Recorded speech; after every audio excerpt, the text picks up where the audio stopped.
I'm on substances, baby, okay? Best part of waking up is found just in your car.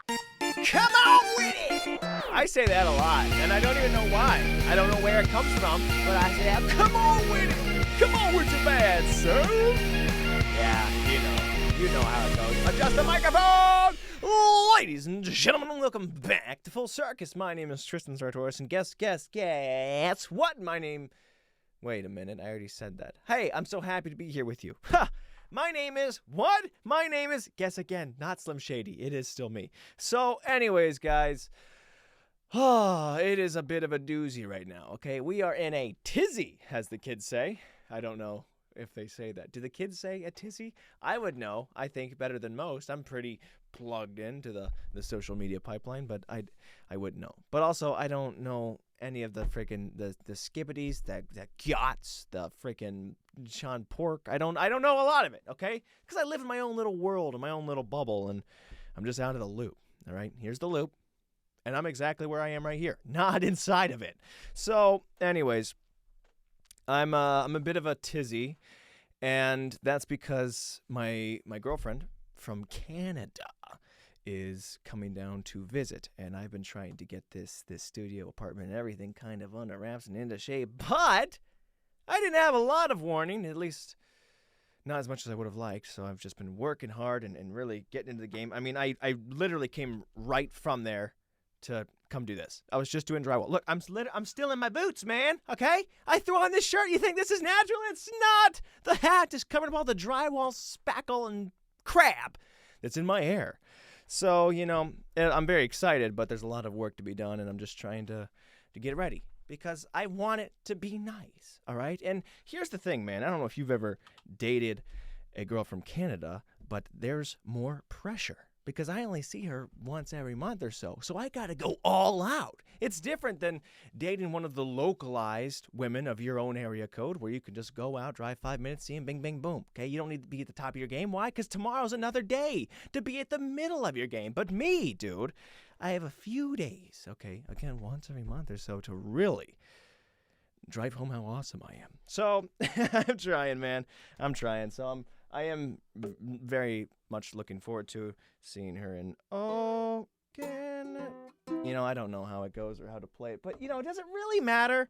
Okay? Does the anthem really matter? Not to be like super hardcore patriot over here, but like what are they really doing? Look, some people might get upset with that, mostly the Canadians and maybe some Americans, but listen to me, okay? I've been to both countries, and I could say this: USA! USA! All right? There's not a lot to do up there. Very beautiful, though. Listen, I'm going to be a bit off the rails, not because I'm tired, but I was tired, and I took an energy drink.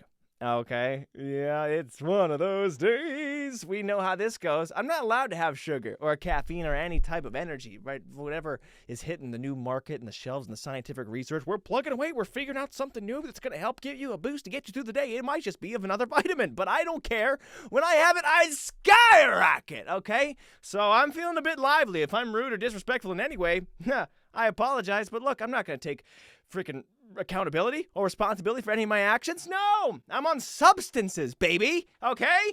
Best part of waking up is found just in your car. That's what that jingle would sound like if AC/DC sung it. You been caffeinated? Yeah. Caffeinated. So, yeah, it's going to be one of those days. Guys, I am so happy to be here with you today.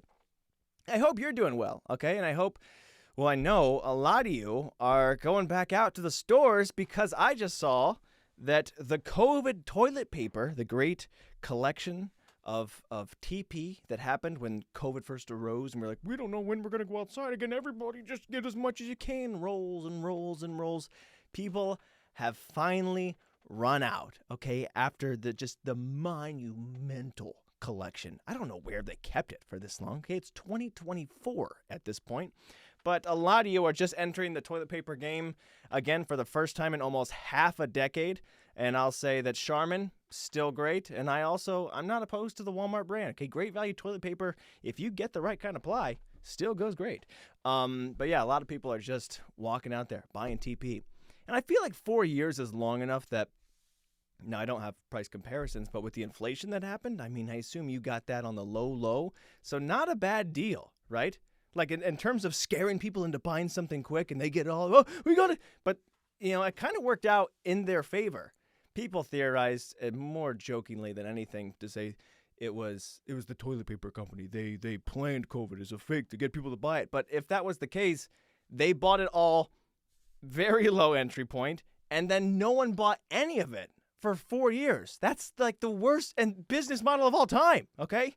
If somehow they were able to create a fake disease and all that other crap, okay? So, I mean, again, I like Charmin, but if you're evil, stay away, okay? Freaking bears. But yeah, it's not a great point. And if you got that on the low and you came back and like, geez, the prices are out of control. I don't know what I'm doing here. It's a lot of, that's a lot of toilet paper to have for that. Like maybe people you really try and ration it. I assume when you first got it, you're like, no fiber for months till this thing's over, till we get through the supply. Just a whole room of toilet paper. You got to make sure, okay? No fiber, no fruits, nothing, okay? If you're lactose intolerant, no dairy. We're staying on top of things, okay? We have a limited supply to last, hopefully, forever. And they finally run out. And what a crazy, it's got to be a little sad, honestly. Like you have this just supply. You don't worry about it for how long. And it's gone. It's part of you. But also, that's like the last sign of COVID kind of exiting away. And they go, oh, there's the COVID toilet paper. It's all gone. We'll see. I don't know if there's any other things that people bought during COVID. There was a big milk thing. Like, people were walking out of the store with 10 gallons. And I love milk as much as the next guy. But where are you keeping that? Huh? 10 gallons of milk? And also, it expires. Like, anything like that, anything that has an expiration date, why were people going hard on the dairy, the big collection? Like, oh, we just get hundreds and hundreds of gallons because we're going to need this to last us years. Milk don't last years, Jack. All right? Why don't you get some freaking Nutri-Grain bars or something? Milk? Yeah, so I was pretty bummed out, to say the least. As a big milk drinker, I went in there, and there was no milk. I was like, freaking 1%, 2%, full fat, all the fat, no fat, skim fat, like nothing, okay? People got it all. Which, contrary, if you have any lactose intolerant, they're going to run out of paper faster. So I don't know what the plan was there, and hopefully we don't have to have a big grocery haul like that ever again. But who knows, right? Maybe something will spike up and we'll scare somebody into buying a ton of stuff and just really pump it, okay? And then, again, not a great business model. I don't know what you could scare people into buying, though, in the future. Like, what's something that's even good to have a lot of? Toilet paper is the only thing. Soap, maybe. But, I mean, you need to be using a lot more toilet paper to need a lot more soap. So, the things just go hand in hand, man. Point is, get a nice washcloth and forget about it all. What? Why did he say that? So anyways, guys, I got a new guitar. I'm stoked about it, man. So I had gotten this Squier Telecaster, right? I fancied it a lot about over a year ago, and I loved it. I thought it was very cool. I got it pretty cheap though, for about $150, and I got on the low, and I was fond. I was just trying to get an electric guitar so I could practice, and then I would eventually move up to the guitar that I really wanted now. But I didn't want to spend about $500 on a guitar. So I waited. And then recently I bought that $500 guitar because I earned it.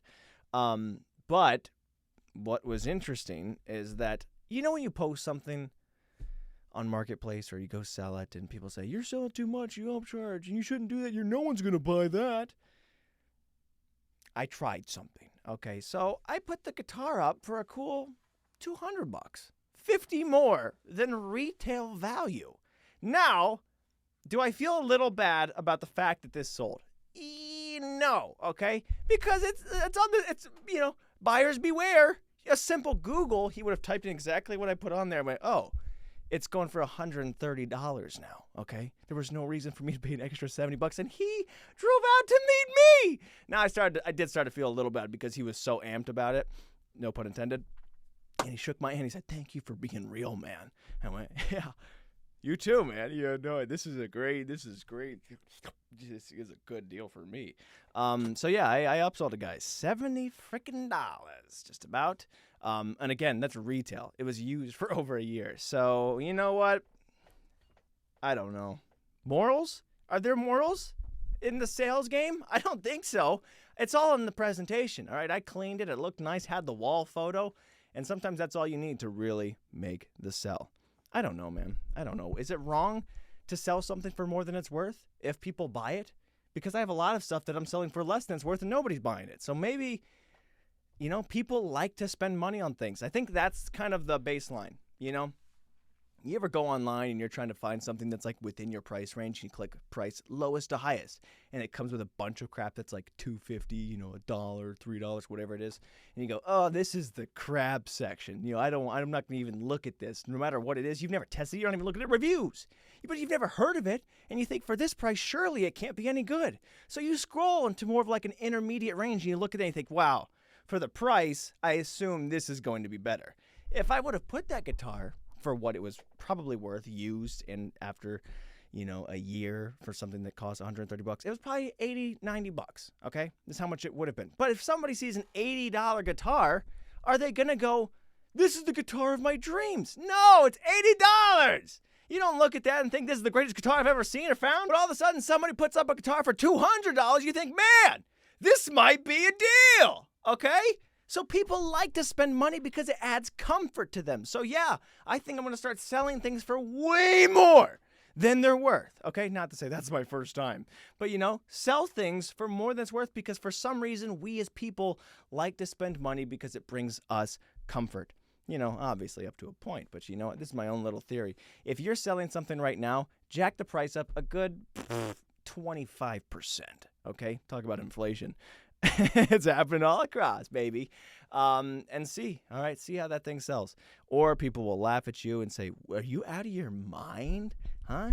You think you're going to sell a shaker bottle for $55 for protein? It's not going to work. But you know what? If you see that, you have to think, what's so good about it? If I got the money, I'll try. Speaking of other news, dude, not that my guitar buying is grand news, but I'm happy with it. I saw recently in the news, Twitter, that the Japanese have come out with a machine, or they're working on one, that you will be able to see your dreams. It will record your dreams, and you will be able to watch them visually when you wake up. How do we feel about that? Okay, before I say anything, I want to get your take. What are you thinking? When I say something like that, do you think, oh, I've had dreams of meadows and flowers, and why wouldn't I want to wake up and see that again? No, okay? Now I'm going to give you my opinion. I have mostly nightmares. And if they're not nightmares, they're just odd. And the point that if I saw that in real life and I wasn't in a dreaming space, and I saw somebody with a morphed face and a hook for a hand and something, I'm just describing Captain Hook. But, if I saw somebody scary or weird or awkward, I got to wake up, I'm not looking to catch the sequel. Okay? I'm not trying to see the reruns. I saw it. I was scared of it. It felt awkward. It was embarrassing. I have no reason to capture any of my dreams. And let's say they were real. Okay? Let's say, or not even real.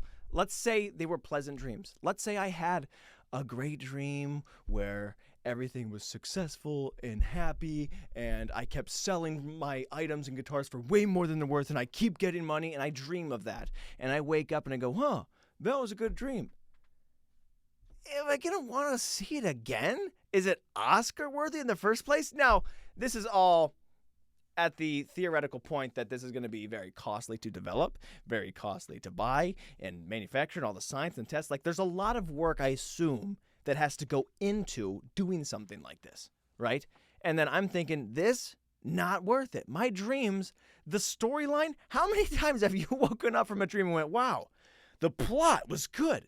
The character development was so great. Like the arc in the story, beginning, middle, and it was magnorious. Okay, again, that's magnificent, glorious. You've been watching this show for a little bit of time. You know we make our own words up here. But how many times have you woken up from a dream and thought, wow, I should make a movie out of that? Never. I'm willing to bet never, not one of you has ever thought that. If you have, go back to bed, okay? or wake up right now because you're dreaming if you think that. So anyways, I think it's just it is very crazy. And of all the things to create, I like the idea of it. I mean, I would never use it, but the idea, if it was just very simple, if it was I just download an app and I go, well, what am I dreaming about? But not at the point where we got to do science and the research and the tests and the marketing and the making, and I got to buy it, and I got to do all, right? Like, that's a lot. And then, I don't know, how is it set up? Is it a helmet of all the freaking radiation? They go, this little cell phone can't be within like 6 feet of you while you're sleeping, but, we'll wear a freaking, what are those salons that the ladies use for curling or something like that, or is it a hair dryer, whatever it is, you're wearing a freaking saucepan on top, you're like, oh, I can't wait to wake up and see exactly what I already saw last night. What a waste of time. But if it was, I don't know. Okay. I don't know. I got a lot of thoughts about it, and none of them are really that great. Okay. Yeah. But I will say, if you had the technology to monitor brainwaves and stuff like that, like, that could be great in terms of identifying psychopaths or sociopaths, like if you can, whatever they're visualizing, we can put that on a screen, like that's how you would catch people. You'd be like, hey, what do you think of murder? And someone would go, I don't like it. Oh, happy. Bing, bing, bing. You're a bad person, right? This technology could be used for good. My dad and I were joking a while ago. Not a while ago. In terms of like minutes, yeah, it was several of them. But in terms of days, about 2. That if, people, not everybody should be able to get a license. Unfortunately, not for intelligence or, society. I don't know. Okay, whatever you were thinking. All right, but let me tell you what I was thinking. And we were already with you. There was no deviation. There was no fork in the road. Why did he have to clarify? Okay, not everybody should be able to get a license because there are some people who just can't handle the road, okay, in terms of safety or especially rage, right? So if you had the technology like that, it'd be like holding up like the ink blot test. And you're like, hey, what does this look like? And it's just packed traffic, and the guy's like a bead of sweat and just rage. And they get very upset. Like, okay, yeah, this is he'd be freaking out. No, I'm fine. I would love to sit in bumper to bumper traffic. I would, 45 minutes out of my commute. I love it. And we'd be able to identify that immediately and freaking stop the madness, okay? There's a lot of bad drivers out there. Or if they're too slow. If someone's like, hey, what does this open freeway look like? And they'd be like, very pleasant. It's just a video of them driving 25 mile an hour in the fast lane. You go, oh, no, thanks. Especially, I've been joking it for a while about with my church. Not everybody is a good driver. Most of them aren't, okay? And that's another thing that they should have, not only have this test, but maybe just a basic driver's mobility test or something before you get the freaking church emblem, the sticker, okay? Like, they can't just be handing these things out because you're just slapping the badge. You go, yeah, no, I'm a part of this thing. You go, oh, there goes their brand. There goes their rep, okay? Reputation falls down quick. Imagine if somebody just said, hey, can I use your last name? And you go, I mean, sure, okay, yeah. No, not just your last name, but say I'm part of your family. And you go, okay, I mean, I fine, okay. And then they go out and they kill a bunch of people. And you go, wow, that's your dad. And you go, what? Why did I give him the sticker? Is any of that making sense? It's hard to tell, but in my head, it does. If I had that little dream machine, I could show you guys exactly what I'm thinking in real time, and then you'd get it. So maybe it's not so far-fetched after all. So anyways, that's what I've been thinking about in terms of the news, and we'll see what the Japanese develop with that further. Other than that, dude, lately I was just on set. I filmed a little commercial. Okay, I can't say what it was, but it was a commercial. Okay, and I had a blast. Lots of good people, lots of good fun. I played. I always like to play games with people, okay, on set. And I beat 4 women at a bar in, don't pause in the middle of that sentence. I beat 4 women at a bar in the middle of rock, paper, scissors. I played rock, paper, scissors with 4 women at a bar, okay? I did not beat 4 women at a bar, period. I beat 4 women at a bar, not even a comma. No freaking semicolons. There's no pause in the sentence except for bar, rock, paper, okay? I beat 4 ladies at rock, paper, scissors at a bar. Okay, see, you know what? Grammar's very important. And beats and pauses and breaths are too.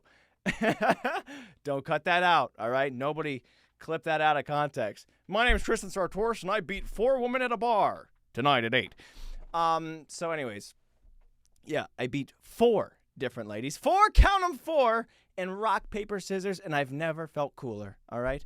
Now, this is the beauty of rock, paper, scissors. There's no gender or sex advantage or height advantage or weight advantage, okay? It's nothing but the mental game. And it was me and 4 of them, and I was just being silly and waiting time, and I go, hey, throw them up. Bang, bang, bang, bang, bang, bang. And also, best 2 out of 3, okay? So, at minimum, all right, I won 8 times. And I was very thrilled. Didn't lose a single time. Went down the line. Didn't even know them, okay? And which is just a great feeling because their only interaction with me, all right, it was just quick, one and done. Their only interaction with me as a person was me going, hey, what's your name? Oh, cool. Put him up. And then I destroy them at rock, paper, scissors. And I've never felt cooler, dude. To go 4-0. Who is this guy? Who is this? Most people are worried about how they appear or smell or sound or what they come off or what their status is or how much money they make or what the job or career. It doesn't matter to me. I settle it like a man in the streets. But again, it doesn't have to be a man or a woman, okay? Because there's no advantages in either way, right? I settle it like an absolute boss. And I put them up, okay? And I throw rock, paper, or scissors, and I won't tell you which one I throw more frequently, but I'm in their heads, and I dissect where they're going. I look at the little, is the hand curling? Do I see scissors? People telegraph their moves all the time, especially if we had that Japanese headset freaking thing, I put that on somebody secretly. I don't know how big it is. I go, hey, bang, and I look at it like, oh, scissors. Okay, we're going, rock. How did he know? Don't know how you done it, but I know you done it! But anyways, yeah, it's people like to think that rock, paper, scissors is just a game or it's just a luck. And you're like, well, I'm just going to throw something. There's not a lot of thought or athleticism that goes into it. No. Okay. I've seen people sprain wrists. They try to throw a rock. They just don't have it right. But when you got it, you got it. And then you'll beat 4 women at rock, paper, scissors. So that was, commercial, acting, film, fine, whatever. But when you can go 4-0 in RPS, it's pretty big. So anyways, yeah, I'm just doing my thing, man. And I got to get back to working on that thing. I had to, or I was going to go to an improv class, right, this weekend, but I had to reschedule that. Actually, I've rescheduled it twice. Okay, it's not that much. It's like $30 for a class, and I scheduled it, had it all set up, and then something happened. Like I was just tired or fat, one of the two, and not more, both. Who knows? And you can't just get refunds with ease. Okay, I don't know if you know this, but people don't like to just give money back once you give it to them. Here's $30. Okay, great. Actually, I want that back. It's not that easy. So while I'm not proud of what I do, I lie. Okay? Now, I do this a lot, especially in terms of refunds or money, because I want that money back. And quite frankly, I wasn't going to go to the class, so I didn't spend the money on getting the class. So I might as well get my money back, right? Well, they have a no refund policy. And I thought, oh, this is going to be tricky. So I do what I do, and I lie, and I make up a story, and I say, hey, there's family emergencies, things are going crazy, things are hectic, I'm at the hospital, hopefully I'll be able to get there in time, but it looks like it's going to be an overnight thing, and then I call them, and also I do this like the day before, and just to give me a little bit buffer, and I go the day after, I say, I'm still at the hospital, things are good and hectic, we don't know what's going on. They go, well, we don't usually do this, but we're so sorry, things are going crazy. Yeah, we'll get you the refund. And I go, thank you, you're a saint, I can't wait to get there the next time. Sure enough, I didn't know that I would be lying again to try and get a refund the second time as well. But you know what? Is it morally corrupt and wrong to get your money back if you're not even, using the thing? Maybe. But imagine you give somebody $30 for ice cream, very expensive ice cream, and they say, we're out of ice cream. And then they just want to keep it. No, I give you my money back. Or I guess it's my fault. I give them the money and say, you know what? I'm not into ice cream anymore. Well, it's time you freaking get your money back because I didn't get ice cream. I want my money back. I don't know how that would work. But anyways, I lied, all right? And if by chance they see this, like let's say I hit it off with the whole freaking improv department, they go, "Wow, Tristan, we like you. We like the cut of your jib." Okay. What? But they like the cut of my jib, and they end up watching the podcast, and they say, "Hey, we'll go back, watch a couple episodes. What the heck is that?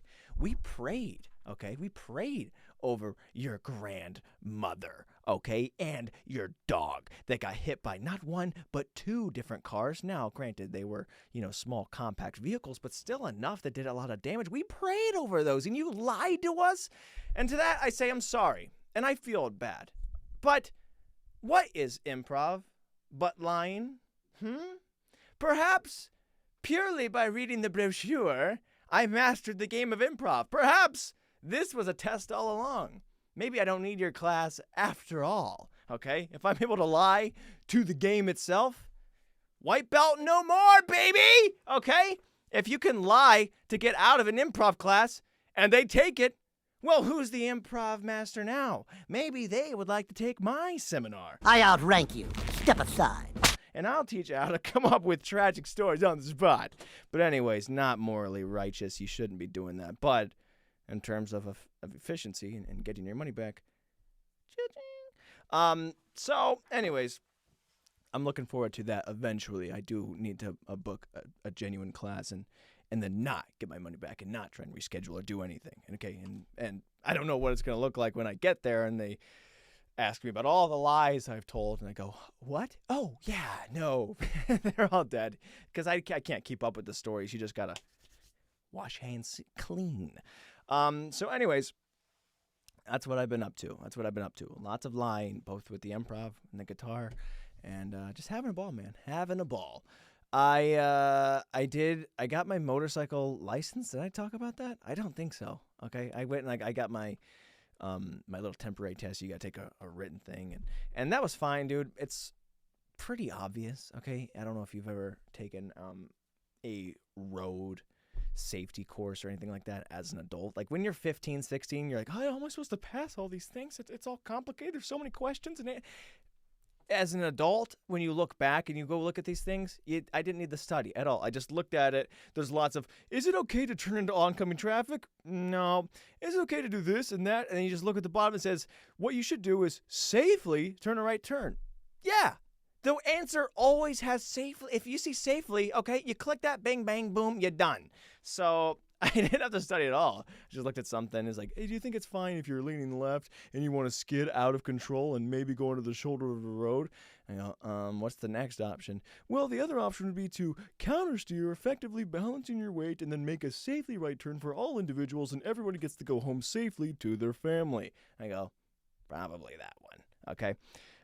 So pretty easy if you look back at that as an adult. I'll tell you what wasn't easy, though, the eye exam. So this has been a theme for me, but it's only my left eye, all right? In case I had to do a visual aid, in case you didn't know which one was my left. It's all flipped. Yeah, I took the freaking thing, and usually it can pass. Like, I can get pretty close, but this time I was struggling with it. Right eye, bing, bang, boom. Where's the light? It's on the right, dude. As if it's on the left side. Yeah, I crush the right eye and go to the left, and it's blurry. And I go, uh-oh. And when you start stressing, you start panicking.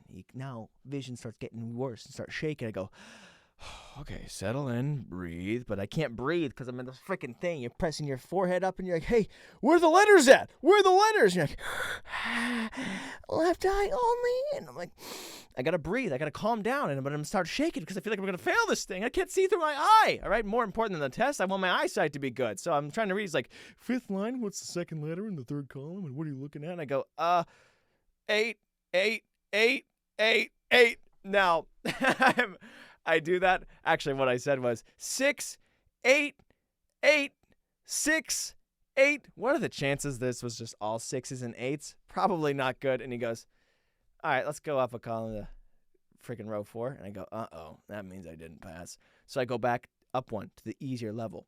I can't pass that either. And it gets good for a second, but then the more nervous I get, like the worse it gets, it starts getting worse. So I'm like just trying to breathe. I'm like, so we go all the way to the worst one you can. And I barely read that.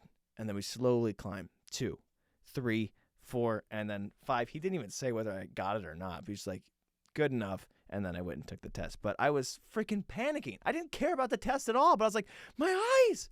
What of my eyes, Jack? So anyways, I got to schedule. Oh, my gosh. I did schedule an eye appointment already.